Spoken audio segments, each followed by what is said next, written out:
अधिक मास कथा। एके दिवशी तपोवनामध्ये अनेक ऋषीमुनी बसले होते. त्या ठिकाणी महर्षी व्यास आले. ते म्हणाले, आता पुरुषोत्तम मास येणार आहे. या महिन्यात स्नान, दान, व्रत, नियम अशी खूप कर्मे करायची आहेत. ऋषीमुनींनी अधिक मासाची माहिती व्यासांना विचारली.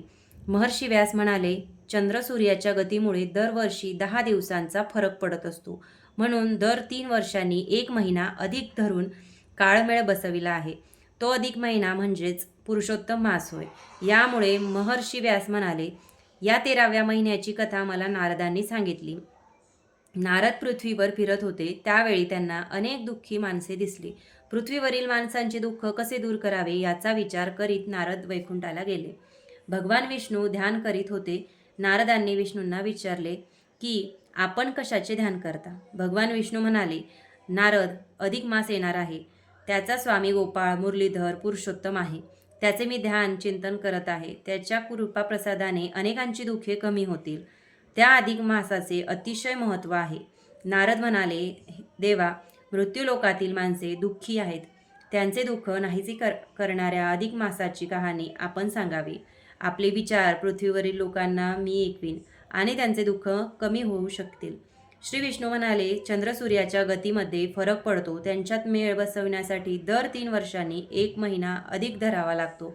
या महिन्यात संक्रांत नसते, म्हणून त्याला मलिन महिना किंवा मलमास म्हणतात. या महिन्यात लग्नकार्यादी मंगल कार्य करीत नाही. मी त्या मलिन अधिक महिन्याला पुरुषोत्तम दिव्य रूप प्राप्त करून दिले. गोपाळ श्रीकृष्णाने वर दिला की या महिन्यात तीर्थस्नान, व्रतनियम वगैरे धर्माचरणाचे पुण्यकर्म करतील त्यांना पुरुषोत्तमाची कृपा प्राप्त होईल. तसेच त्यांच्या जीवनाचे सार्थक होईल. त्यांचे मनोरथ पूर्ण होतील. एके दिवशी पांडवांनी कोणते व्रत करावे म्हणून श्रीकृष्णाला विचारले. त्यावेळी श्रीकृष्णांनी उत्तर दिले, अधिक मासातील व्रत करावे, नियम पाळावेत व पुरुषोत्तमाची सेवा करावी. श्रीकृष्णांना सांगितल्याप्रमाणे पांडवांनी सर्व पुण्यकर्म केली. त्यांना राज्य मिळाले व ते सुखी झाले. अधिक मासामध्ये अनेकांनी पुण्यकर्म, दान करून जीवन सुखदायी बनविले. अधिक मासात कळत नकळत पुण्य घडले तरी भगवान श्रीकृष्ण भक्तांचे कल्याण करतात. त्यासाठी अधिक मासामध्ये पुण्यकर्म करावीत. दानधर्म करून पुण्यसंचय करावा.